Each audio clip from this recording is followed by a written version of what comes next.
This is First Contact, Stories of the Call Center. Get ready to dial into the exciting world of call centers with First Contact, Stories of the Call Center podcast. Join us as we share stories from industry leaders, explore the latest trends and technologies, and tackle the challenges and triumphs of the contact center landscape. Fasten your seatbelt for a high-energy journey brought to you by Nobel Biz, the one-stop shop for all your call center needs, both in software and service.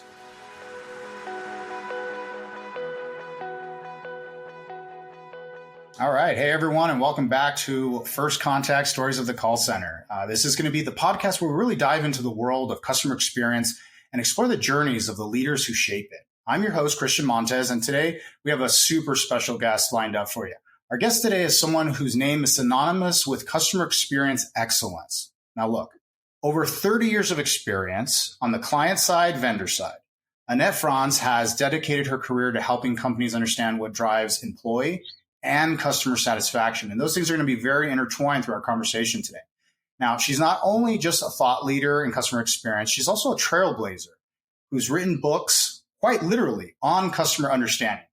Annette has the book, Customer Understanding, 3 Ways to Put the Customer in Customer Experience and the Heart of Your Business, and Built to Win, Designing a Customer-Centric Culture that Drives Value for Your Business. Now, she's been recognized as one of the 100 most influential tech women in Twitter and continues to be a guiding voice through the field of writing, speaking, and consulting. So, Annette, welcome to the show. Excited to have you here. Thanks so much for having me. Yeah, this is going to be a great conversation. Looking forward to it. Yeah, one of the things that we always do as the theme of the show is to kind of understand your origin story. How did you get to where you are today? And we always talk about not everybody wakes up one day and says, hey, this is what's going to be my career when I grow up. Somehow we have one thing, we end up somewhere else. And many times it ends up being the dream job or this place that's a passion play for us. So What's your story? How did you get to where you are today? Yeah, that's my story. It was not one of those things where I woke up one morning and said, let's do this. I love this. Yeah, I actually grew up on a farm in Ohio and I wanted to be a veterinarian, and that didn't play out for a variety of reasons. But in the early 90s, I saw an ad in the newspaper for a job at J.D. Power and Associates. And I love math. I love writing. And hey, let's put those two together. Market research, voice of the customer. You got it. So that's where I started, and really spent the next 30 plus years doing that kind of thing. Right. I spent some time with some of the voice of the customer vendors running the consulting services organizations. And as you mentioned, some time on the client side as well. And about 7 years ago, early 2017, I jumped out and started my own business and, just focus on consulting, speaking and content. So it's been a fun ride. I do love what I'm doing. I just never saw this happening, 32 years ago, 33 years ago. So, what's interesting is you said started on a farm, wanted to be a vet. I think you even had some like amateur bodybuilding in there kind of mixed in. Yes. And yes. I know you even talked about like discipline is this thing that you really pulled out of at least these 2 areas. And I'm just curious, where did discipline kind of fit in this path going through the first stretch of your career before you were working for yourself? And then now that you've been working for yourself for some time, where did discipline fit in that? And is that something that you feel like people learn, you teach that to them, or is it just naturally something that they gravitate towards because you got to do what you got to do? So I'm German, first generation American. So that explains a lot of that. I mean, work ethic. So I think that probably answers your latter question in terms of that. But the former question is, it does. It fits into for anything that you want to be good at and successful at, it does take discipline. Right. It really takes focusing on being the best that you can be and doing the things that are going to, amp up your career to be able to do that. And that's pretty much what I did. I asked questions. I researched. I did the work. I did the homework. I stuck with it. I followed people that were already doing it and, learned from them, and just constantly educated myself and, staying up on things. And then, like I said, did the work and learned a lot through the work that I was doing, even through the work that I was doing with clients. Right. And that different situations, different different needs, different, approaches and all of that. And so it really is about just getting in there, doing the work, sticking with it, getting up every morning, working out.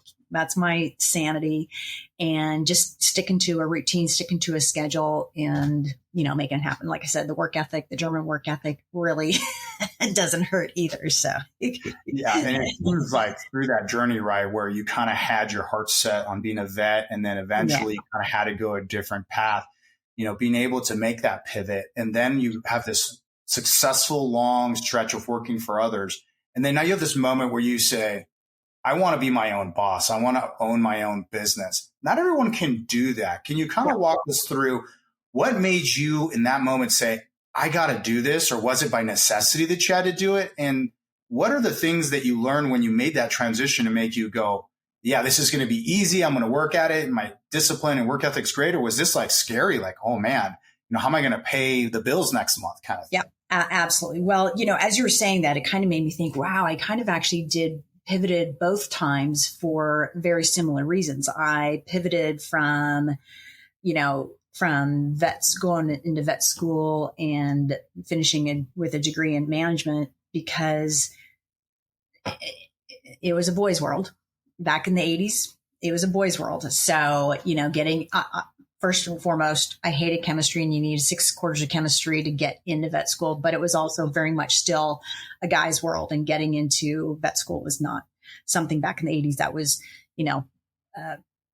it was difficult for women. And then when I was working, in this field, and especially being in the tech side of things, it was a boys' world as well. And so there was sort of that. Yeah, there was that. There was definitely that as a driving factor. But there was also, to your point, the thing that made me hold out for as long as I did and not start the business by myself earlier was, I was a single mom raising 2 boys in Orange County, California.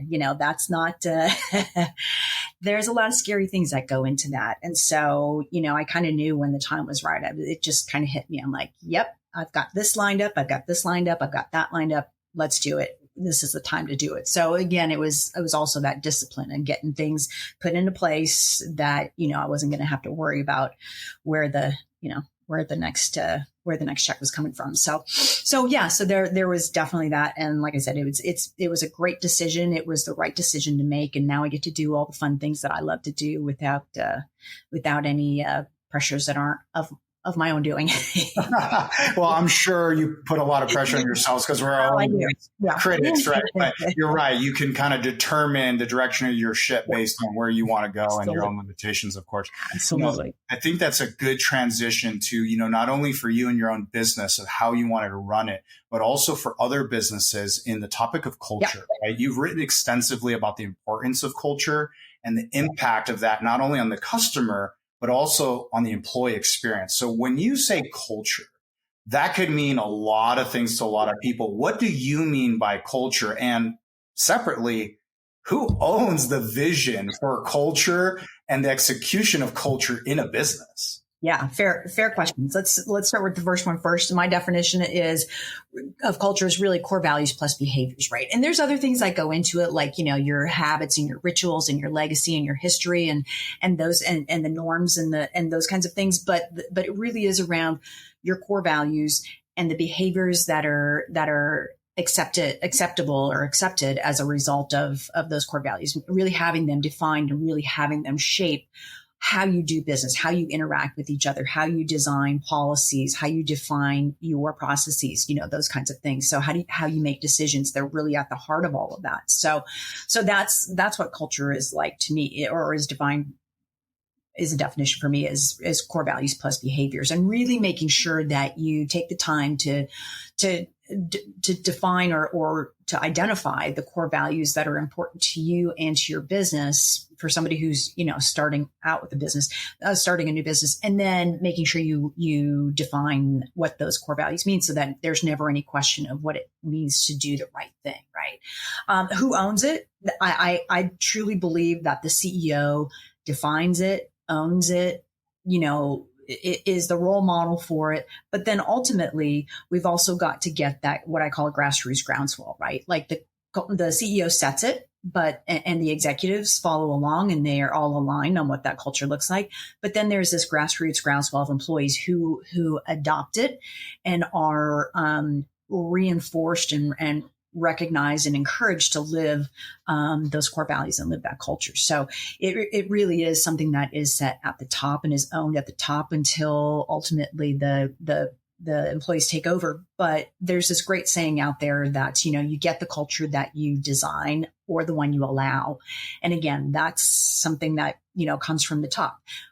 I'm going to get this wrong, but it's something like, your culture is like the worst behavior that you allow kind of thing, right? So if you allow people to, be reckless with how they interact with customers and how they interact with each other, those kinds of things, that's your culture. That's what it's going to be. That's going to be okay. If you have a culture where, there's recourse for everything that employees say or feedback that they're given or customers aren't trusted, that's, what it's going to be because you're allowing that behavior. But if you go in and you define it and you set it and you model it and you reinforce it, you're going to get the one that you've designed. So it's an ongoing process. It's not something that you can just define and then let it go. It's one of those things that is, you got to work at it every day.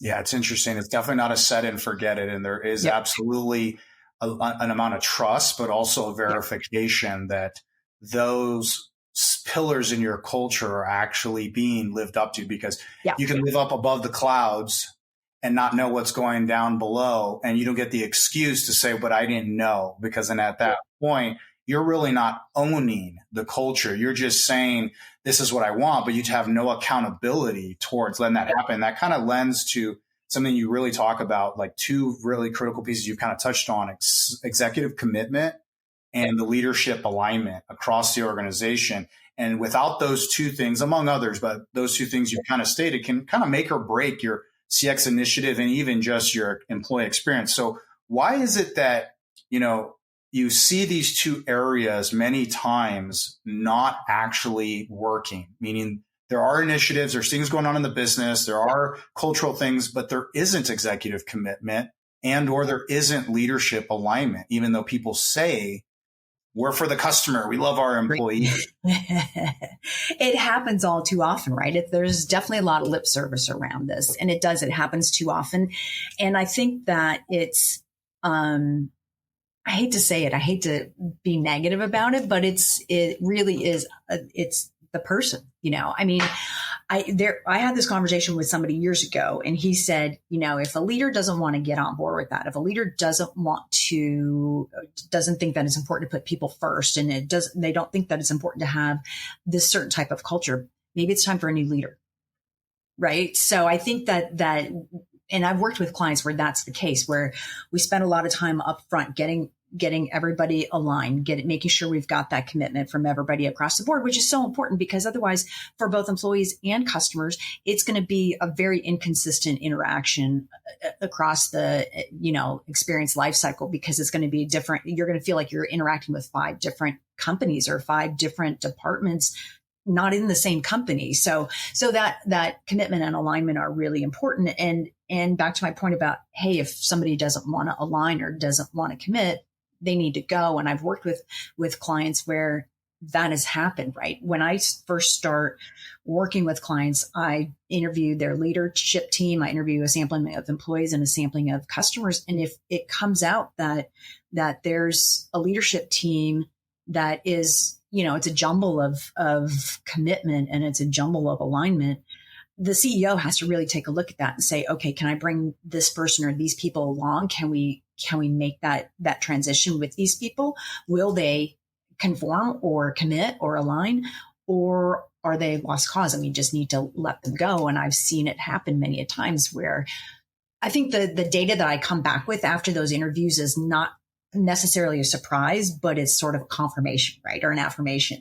And then the CEO will go, okay, I know exactly what you're talking about, and I want to do this. So in order for us to do this, I don't think we can bring them along, or I think I can bring them along, one or the other. But more times than not, I don't think we can bring them along, and they end up letting them go. So sorry, that's a long answer, a long way around to say that if somebody doesn't want to commit or somebody doesn't align, maybe they weren't meant for the organization. And if you go back to Tony Hsieh, he was notorious about this concept. I don't believe he did it with his leadership team, but certainly with his employees.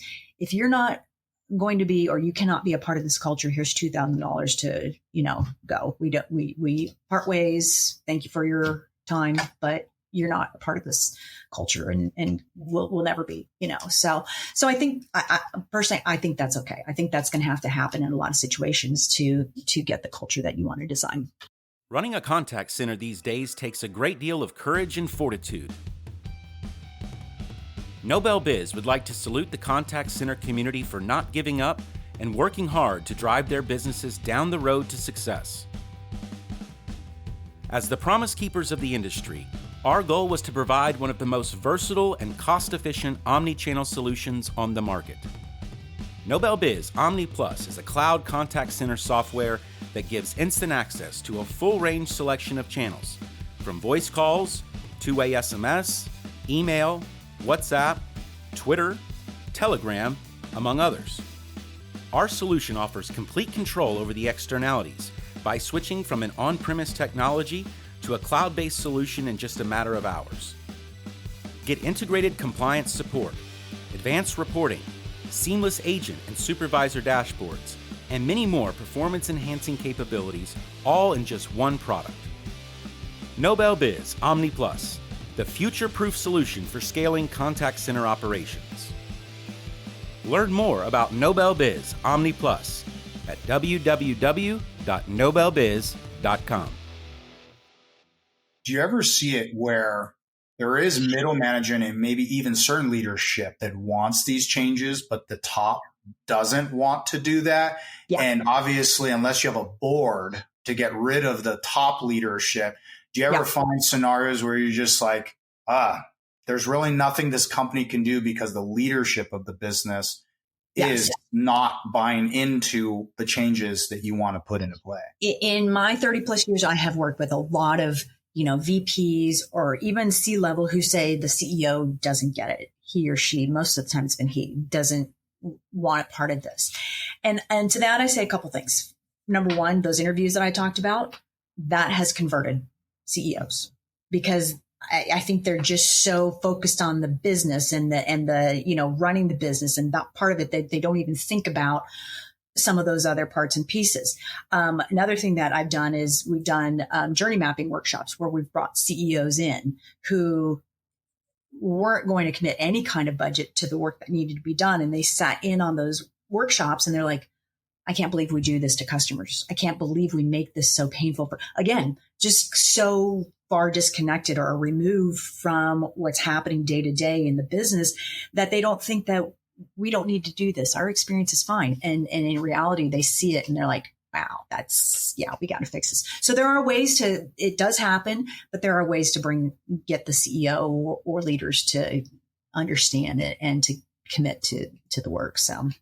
Yeah. And it's interesting how, most companies, when they promote their brand, they talk about how great their service or products are. Yeah. It's very rare that they say, we have great products, great service, but we treat our employees like crap. They're always going to be saying like employees are our most important asset, right? You always hear those pieces. Yeah. But what I've always wondered is from company to company, obviously how they treat their employees could be different, right? In one place they say, oh, we have these ping pong tables and we have cafeterias inside, and other places say, we have, great pay, competitive, whatever. But what have you seen has been your definition or what you see in businesses as a great, strong employee experience? What does that even look like? And when you go to the employees versus the business, what do the employees say their measurement of this is a good place to work or they care about me? What does that even look like? So I have this graphic and it's in my book, Built to Win, that you mentioned. It's sort of this progression or continuum of if we have that foundation in place, so we've got a solid culture that's defined, we've got leadership that's committed and aligned on this customer-centric culture, which, for me, customer-centric means that we put people first. So you can't have a great employee experience without a great customer experience. So it's really about people first. So that's really that culture, and that leadership commitment is really the precursor to a great employee experience. And a great employee experience. So employee experience is the sum of all the interactions that an employee has with their employer over the duration of their employment, right? And it's also the actions and capabilities, and I'll define those in just a second. And especially the feelings and emotions and perceptions about all of that, right? So employee experience is not, beer Fridays and ping pong tables and free dentist appointments and stuff like that, right? It really is so much more than that. And so if you think about those interactions and those capabilities that I talked about, I put them in a bucket of hard stuff and soft stuff. So the soft stuff is the things that are like, clear and transparent and open and candid communication. Leadership cares about the people. They have an understanding of how their work contributes and matters. They are, feedback and recognition and coaching and development. Those kinds of things fall into what I call the soft bucket. And then the hard stuff is what I define as the tools, the resources, the training, the policies, the processes. And I hear from employees when I do those interviews, they say, we don't have the tools or the training or the resources. Our policies are outdated. Our processes are broken. We can't serve the customer the way the customer wants to or deserves to be served because we don't have what we want. And so in those interviews, I hear a lot about what a good employee experience looks like and what it doesn't. And a lot of times it is just about that. We don't have career planning. There's no future here for me. There's no growth opportunities. I don't get feedback. There's no development opportunities. The training sucks. We don't have the right training, or we need more training, policies, all of that goes into what makes or breaks the employee experience. And so I think that's an important thing for people to know, because I think people do think about employee experiences. Oh, it's, we just do parties and we do, fun things. And that's really, that's just doing fun things. It's just being good people, right? It's not ultimately at the root of what a good employee experience is. Yeah, it's so different when we think about, from a company's perspective, this idea, and I'm not trying to say that I'm the company, but let's pretend for a minute the idea that a company looks at an employee and says, no, we love our employees. They're the most important asset. But at the same time, it's like, well, you need to do the best ever. You need to work here like as if you own the company and you had to feed your family tomorrow. Like, this is the most important thing in the world. You need to treat this like everything. But if you're on the employee side, it's like, do I feel like I have the tools to be successful? Do I believe that I know what value I add in this company? Do I know that there's a future at this company? And we always talk about these generational dynamics where people used to work at jobs for 30, 40, 50 years, retire there. And nowadays it's like, you got people moving around from job to job all the time. And the rationale is, well, that's the best way to get a promotion. That's the best way to get a pay raise. And so my question is, do you see, is it really a generational shift in the employees just saying, I just found a better, different way to get a pay raise? Or is it also maybe that companies have changed on how they treat their employees, or maybe there isn't a career path, or maybe there isn't job security like pensions or whatever it used to be. And it's like, yeah, the next layoff, you're just a number and you're being cut and it is what it is. Sorry, it's just business. Is it just the generational gap that we're talking about, or is there something when we talk about employee experience that also looks at, maybe it's too transactional from a business perspective? It's all of the above. It really is. I think, even when I was younger, I think we thought about, for example, my dad worked for Ford for 44 years. My grandmother worked for this company called Kirkwood Carbon for almost 30 years, right? That was definitely a thing. And there are still people. When I was at Fidelity, it felt like the average tenure of employees there was 30 years, 25 years. And I've worked with plenty of clients where, people have been with the company 20, 25, 30. So it's still happening. But I do think that those are folks that are like in my generation, your generation, right? It's not the younger, like my kids and their friends. I hear it from them all the time. Oh, if we go here, we'll get $1 more, we'll get $17 an hour, $18 when they were, talking about it a couple of years ago. Or if I move, and I'm like, wait a second, you've been with that company for 3 months. We don't need to do that, right? But we can make more, And so I do think it's a generational thing. I think that the older generations, I think we were just so used to your point, there were pensions, there were all of these things that kept us. I don't know if we were treated better, but it feels like employees are treated worse now. Honestly, I will say that. And I listen to some of the things that my kids say. And they're both in their early 20s, and I listen to what their friends say and that generation says. And I'm like, wow, that's really happening. What are companies doing today? Why are they treating people like this? And I don't understand it. I really don't. And I feel like there was this really cool shift during the pandemic where all of a sudden, wow, people matter, right? Customers were really important, and employees, let's take care of our employees. Let's make sure they're, safe and blah, blah, blah. And then now it's kind of swung the other way again, where like in the last 2 years, it's swung the other way really hard. And it's the same stuff that we were seeing before the pandemic, where employees were like just an afterthought. Maybe it's just certain companies and companies that I've been exposed to with these kids that I've talked to, but it's really interesting how it seems like there's not an understanding that the employee experience drives the customer experience, and you have to take care of your people so that they take care of your customers, and the work ethic, I feel like, isn't the same. Fortunately, my kids have that German blood running through them, so they got that work ethic, but not everybody's got it, and so, but sadly, like I said, I don't think employers are taking care, and I'm seeing it even with the candidate experience. So I think people don't think about where the employee experience starts. If the first impression starts when you're a candidate and you're first looking for a job, filling out the application, going through the interview process and all of that. And I've seen some pretty shady things happening. And especially now, and I don't know if you've seen this, I'm curious if you've seen it where you are, but especially now in this, where they made it, hey, you have to post the pay rate or the salary for the job. And I've seen some really shady things happening with that, where what they post is not what they're going to pay, and a whole combination of other issues. And I'm like, this doesn't feel right, So are you seeing the same thing? Well, that, and even the range. Sometimes the range is like huge, and you're going like, well, the top end of that looks really good, but the bottom end of that doesn't. So that doesn't make sense. Yeah. It's between $1 and $1 million, somewhere. Right. Exactly.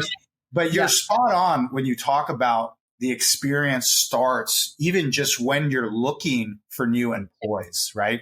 Because there's this odd dynamic of this feeling of it's cold. There's no human connection of trying to engage this brand of, I want to work for you. And what if you are a rock star? What if you are that next person that could be a difference maker in your business? I have to do crazy stuff nowadays to get through the AI and the tech to get my resume even to the right person. I got to find the right person. I got to do unique things. And don't get me wrong, it doesn't mean you shouldn't be creative and you got to get through all the noise. But nowadays, there's just this sense of it's so transactional. No one will reply to you. They won't engage with you after the fact. They won't tell you you're good or bad. There's no communication. There's this like putting you through the ringer like you're being interrogated. But then at the end, it's like, but we love our employees and you're going to have a great experience and you're going to want to love to work here. And it's just such a weird dynamic where it's not very inviting and it's not such a great experience for a lot of people that are looking for work.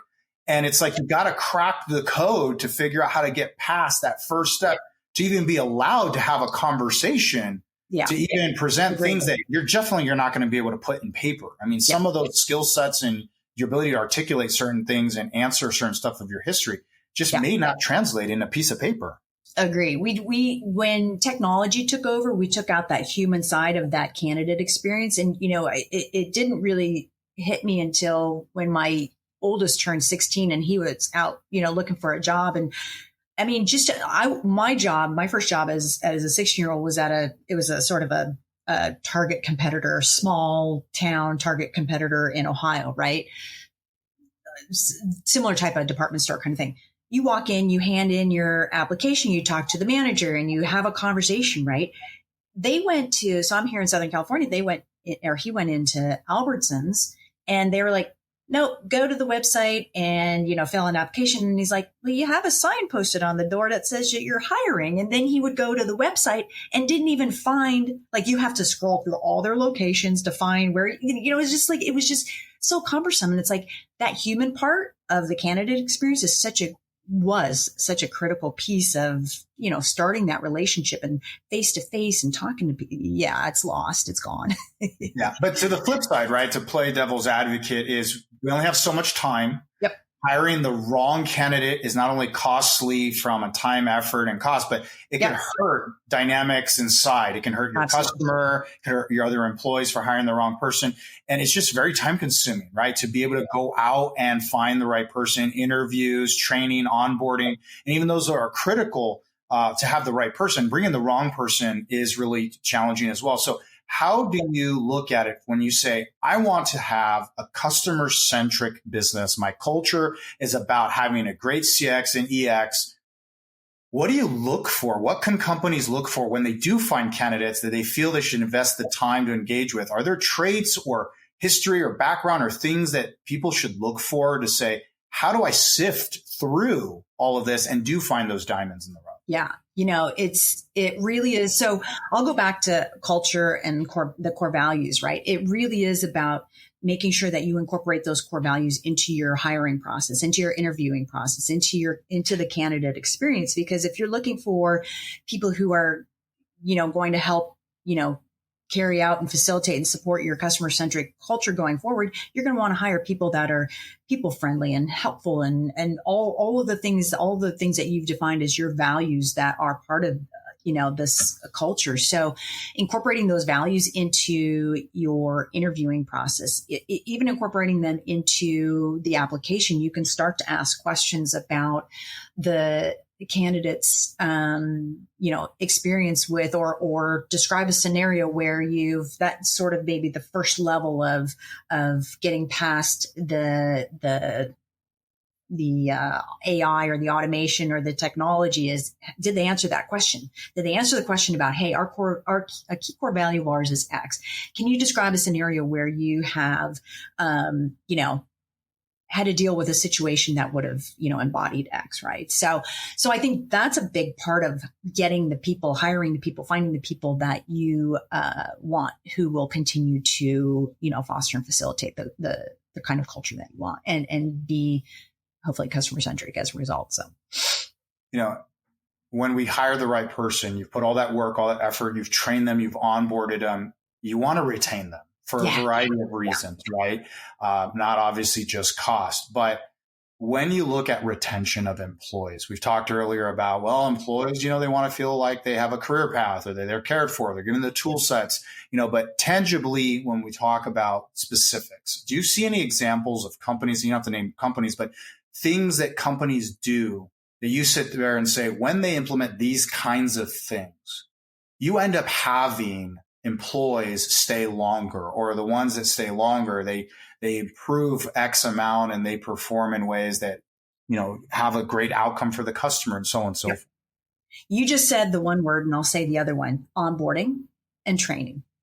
You spend the time with your employees during and know that orientation and onboarding are two very different things, right? Orientation, it's like, hey, let's spend 8 hours talking about your benefits and blah, blah, blah, But onboarding really is about helping to integrate that person into the company, and getting that right, taking the time to do that. And onboarding can last for weeks. Getting that right is definitely a pillar in success in terms of retaining employees. And I've seen it and I've heard it in the interviews that I've done, right? I've heard folks talk about and go, well, the one company that I worked for was like, and this is part of the orientation / onboarding process was, okay, went through orientation, came to my desk and I didn't have a computer. I never met my boss. I didn't meet any of my coworkers. I just told to sit down and do my job. And I'm like, I can't do my job because I got nothing. I'm not, this doesn't make any sense for me. So onboarding, getting that onboarding process right is key. And then the training could be part of the onboarding as well, but ongoing training, keeping them in the loop I was talking to somebody this morning, and this is a big problem that happens a lot, and I've heard it a lot, is we bring in new software for our employees, but we tell them why they need this software. Instead, we should be asking them, what problems are you trying to solve? And what issues are you having? And how can we make you more efficient and more productive? What do you need, right? Instead, we go, hey, we're bringing this new software in here. Go use it. And then they never get the training or anything. And I'm working with a client right now where this situation, they don't get the training anytime they get new software. And then you're frustrated because now you're trying to figure it out yourself. You've got stacks of work that you've got to do. You've got deadlines. You've got all of this. And now you've got some new software that you have no idea, so that kind of frustration adds up. So I think those are two important key ingredients, onboarding and training, to make sure that, they're set up for success going forward.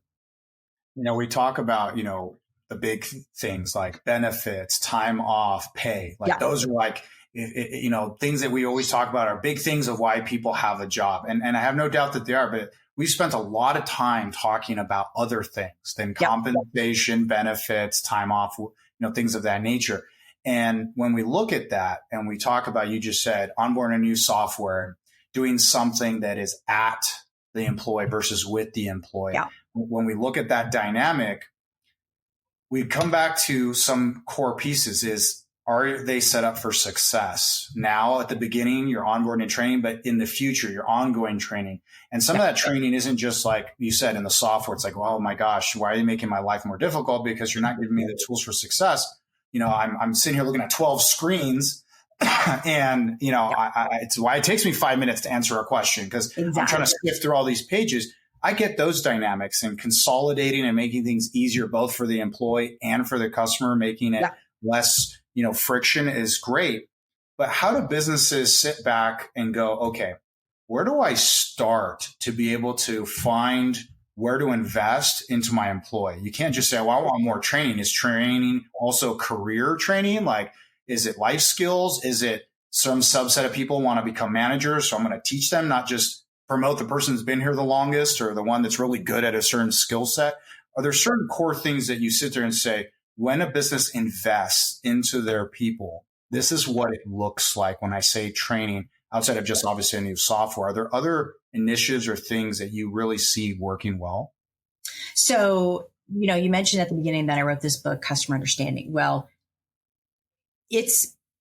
there's also this thing called employee understanding. It's the same work, right? It's the same work. And we take the time to listen to our employees and understand who they are and their needs and their expectations and what's going to help them be a better employee.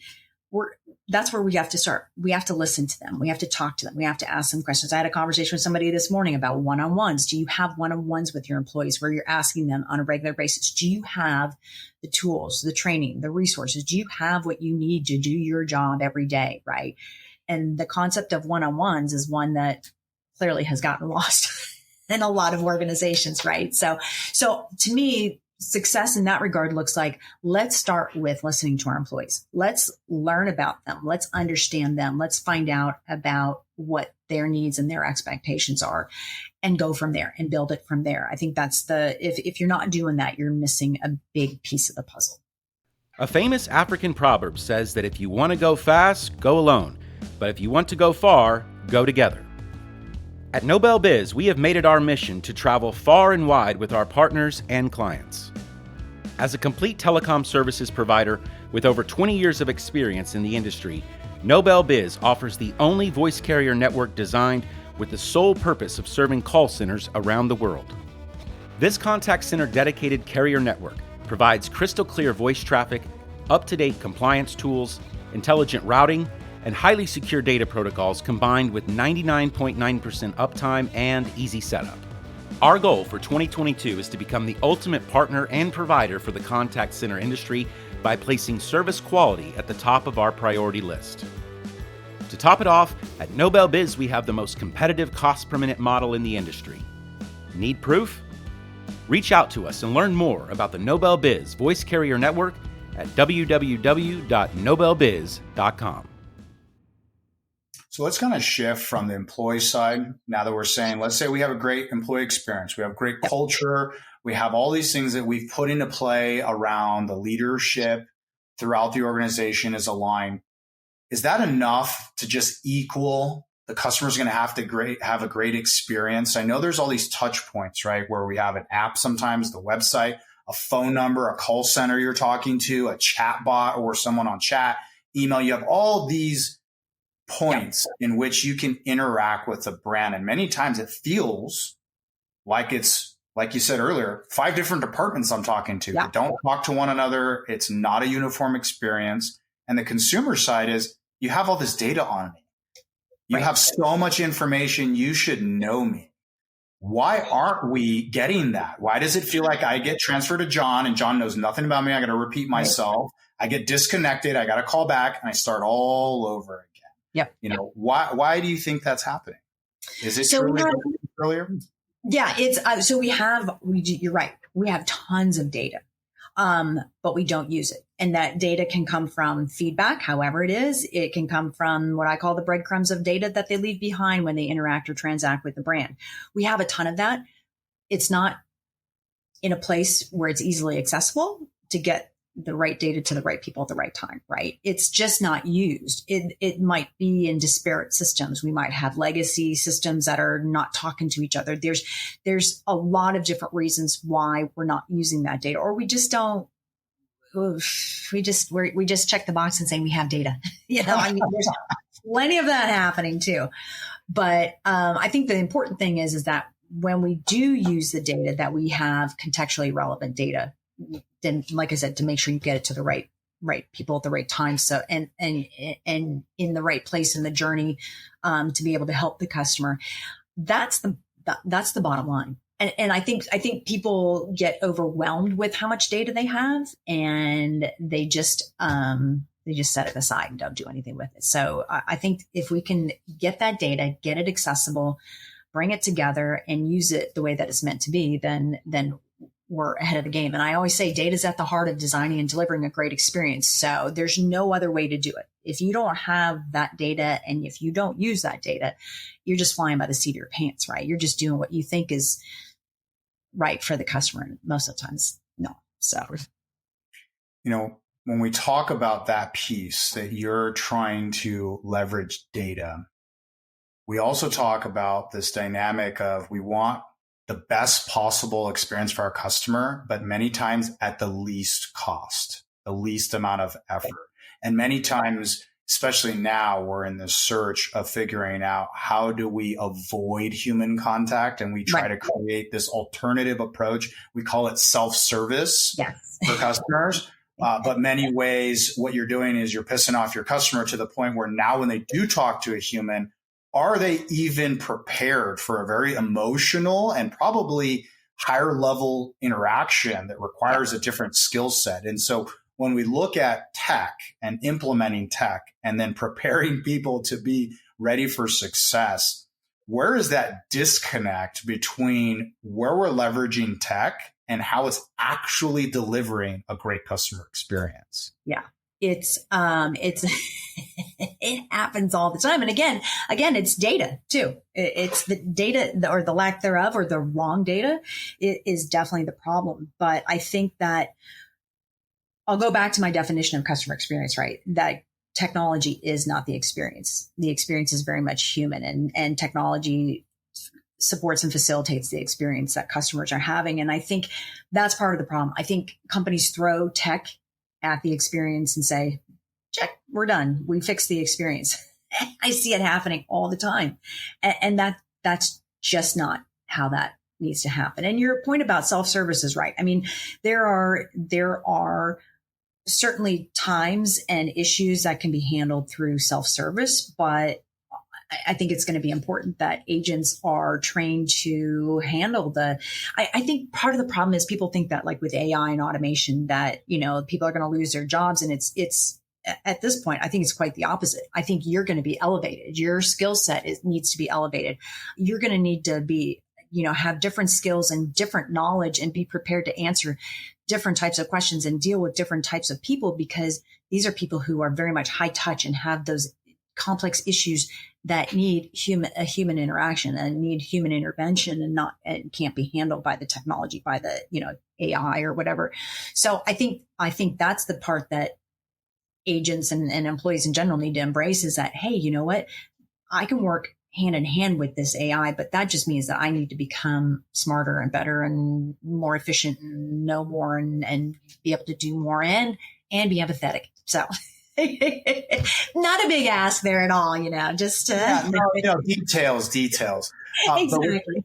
But what's interesting about what you're talking about, which is a great segue into AI and automation, which is like the buzzwords, the topic where it's the second coming, everybody's going to lose their job and, they're just going to be bots that's going to take care of everything. But, you go back in time and you look at recent history around, let's say, production of cars. You talked about Ford, right? And you had people hand putting things together, and then eventually you had machines, but you had to have people to program and maintenance and build those machines, right? And so in the contact center space, let's use the contact center space for a moment, is there may be lower skill, repetitive, transactional things that the cost for a human being to do it is probably not ideal. And if you can automate it or create it self-serve, it's because not only it is less expensive, but it still produces a good experience so that the person doesn't have to then bypass the tech to go complain to a person and absorb their time and cost to complain about how upset they are that the tech you're using to interact with sucks or it's poorly implemented, right? Exactly. And so when you look at that and you look at the people that say, okay, you're right, that set of agents or jobs or roles may disappear, but that doesn't mean upskilling to be able to now work with tech to do those higher level, more complex, emotional, empathy or compassion driven conversations that may still require absolutely a human being for. That you could be that next person that now becomes a super agent. Absolutely. That can take both tech and the human experience to the next level. So what are you seeing when we see this tech? Are you seeing anything right now, or are you excited about something coming in the near future around how companies are leveraging tech to enable people to become super users or, upskilled? Yeah. And I don't mean to be an advertisement, but I would just say that I am on the advisory board for this product, but it's a product called Cast.app. It's an AI agent, right? So it lives mostly in the customer success world. And to take some of the things that are, first of all, menial and repetitive tasks and automate that. Beautiful, right? For anybody who's managing, 150 accounts, that's awesome, right? QBRs, automated, those kinds of things, just automated. That's the kind of stuff that I'm seeing that it is just, I think we're just on the cusp of what AI can do and will do to help employees and to help customers. I mean, this is helping customers too, because they're getting information from, especially in this particular instance, from this particular app, because it's automated. Otherwise, they wouldn't get anything, right? Because there's not an individual who has the capacity or the time to be able to do everything that this AI agent can do. And so I think that's a big direction that we're heading to right now. And AI agents are really, they're focused on specific tasks, right? And productivity. And I think this is an area that's going to continue to evolve. That's probably there's a lot of, the possibilities are endless. I had downloaded this presentation from this one consulting company a few weeks back, and it was like 150 things that AI can or will do in the next 5 years. And I just flipped through it and I was like, wow, I never thought about it. Wow.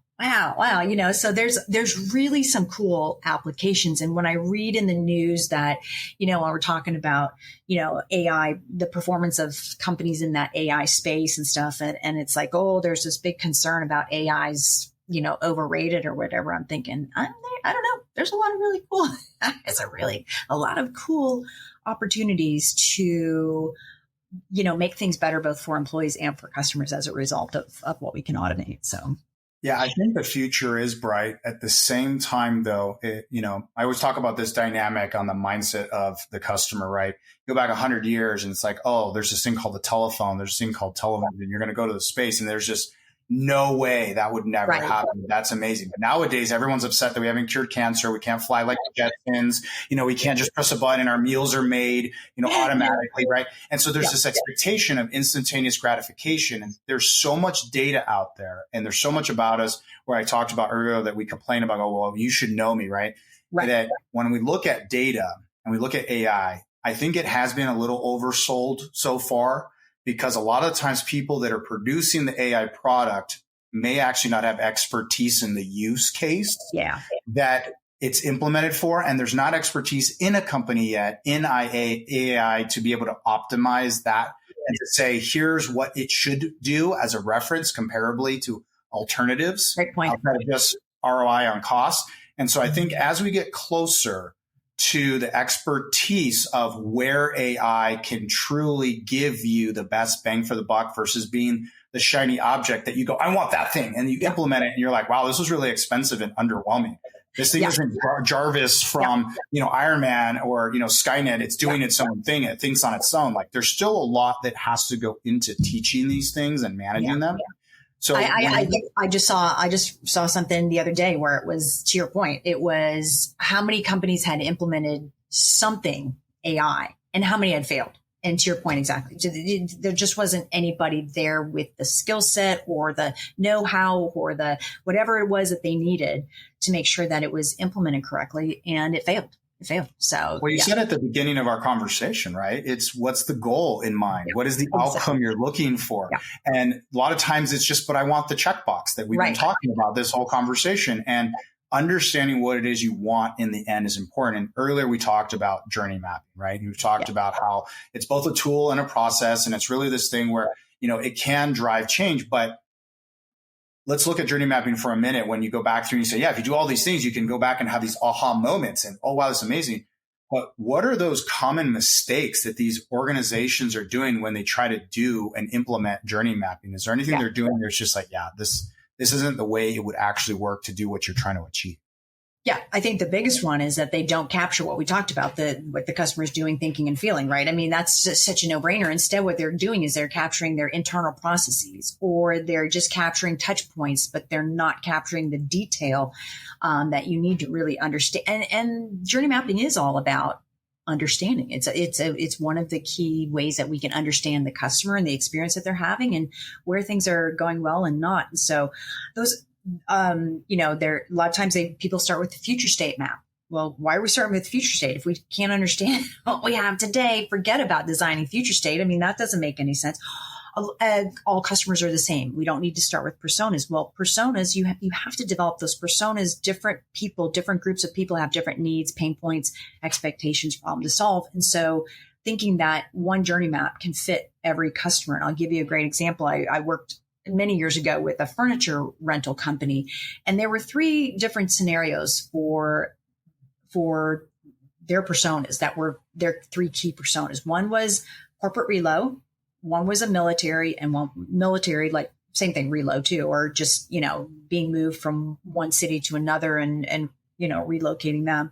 And then the other one was students who were going to college, who were moving into their first apartment or whatever, 3 very different needs, because with the corporate reload, you're probably never going to actually talk to the customer. You're going to work with the corporate reload folks in the company.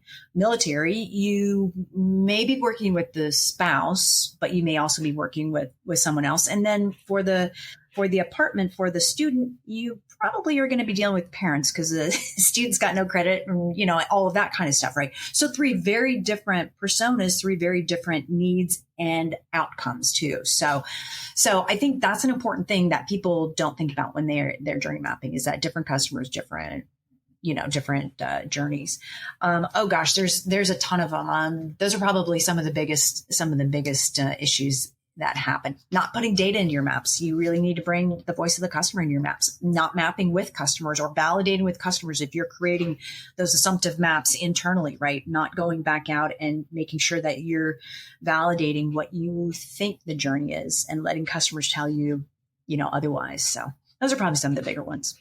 Who would have thought knowing your customer was important? I mean, I know, right? So look, What a novel concept. Yeah, right. We could talk forever. It's been a great conversation. Before Absolutely. we finish, though, I want to kind of hop into the personal side for just a moment. Sure. I kind of want to understand from your side, for those that want to be a leader, maybe even those who want to start their own business and stop working for someone else, what are the things that you've had that have left a lasting impact for you that you could share with others that could be advice for them? Wow. I would say number one, just do it. Don't hesitate. I mean, that's the big thing. Is like, have a plan, obviously, but don't think too long and hard about why or why not. Right. I mean, if it's your passion or if it's something you want to do, go and do it. I have a lot of, folks who go out on their own, who reach out to me and ask me, similar questions. And it is definitely that, have a plan and go out and do it. Have your network of people that you can reach out to for different, aspects of running a business, right? Whether it's the accounting or the legal or the whatever it is, because I think that's an important thing. And probably, just to kind of keep it short, is continue to educate yourself, right? Educate yourself on what it means to run the business, but also educate yourself in terms of the context of your business, right? So for me, customer experience, employee experience, culture, continue to, just because you have a business in that space doesn't mean you're the be all end all. So continue to, keep yourself educated, but definitely having that network of folks who have done this, who know various aspects of the business. And that was a huge help for me too. It was just sort of a safety net, I think, and people that I can ask questions to and go, oh, what about this, or how about that? Or, what am I not thinking of? So I think that's really important. Yeah, really good points. And, for those of us that talk about work-life balance, who knows if it's an actual balance, but what do you do when you're not working to try to reset yourself, refresh, recharge, create joy? You have any hobbies or passions? What are you doing when you're not working? Yeah. So we talked about working out. Every morning I'm at the gym every morning. So that's my sanity at the beginning of the day, hang out with my kids. I love to read. I don't give myself enough time to do that these days, but love to go to the movies, love to hike, paddleboard, just be outdoors, go to the beach, those kinds of things that sort of just reset your mind, and hang out with friends, watch sports, all of that. So it's normal stuff. The things I do when I'm not working. So exactly. I'm sure there's going to be people that have listened to this and said, I want to follow you. I want to connect with you. I want to engage with you. How best can they do that? Certainly on LinkedIn. I've met some amazing people by making connections on LinkedIn. Go to my website, cx-journey.com, or feel free to email me at Annette@cx-journey.com. Always looking for new connections, meeting new people in this space. So very awesome. Yeah. Well, also you mentioned earlier, growing your network is important. And Absolutely. I think anytime you can add great people, it's always a plus. So look, thank you so much for joining. Had a great time. Likewise. And look, for our audience, I hope you enjoyed it. Obviously, for those that did, don't forget to subscribe and rate and review the podcast. It really helps us out to be able to find these incredible stories and the experts. And so look, if you want to know more, please get with Annette. Obviously, look at her books, her blogs, and any other content she has going on. Looking forward to the next time. Thanks so much. Thank you for joining me in this episode. If you're loving the content, make sure to hit that subscribe button on your YouTube channel for exclusive clips, webinars, workshops, and bonus materials. And if you're an Apple iTunes listener, we'd greatly appreciate a 5-star rating and review to help spread the word. On our YouTube page, you can also leave us feedback, comments, and suggest future guests that you'd like to hear from. For even more valuable insights and information on the call center world, visit nobelbiz.com and access our on-demand webinars. I'm Christian Montes, and thank you for tuning in to another episode of First Contact Podcast. Stay with us for the next exciting chapter.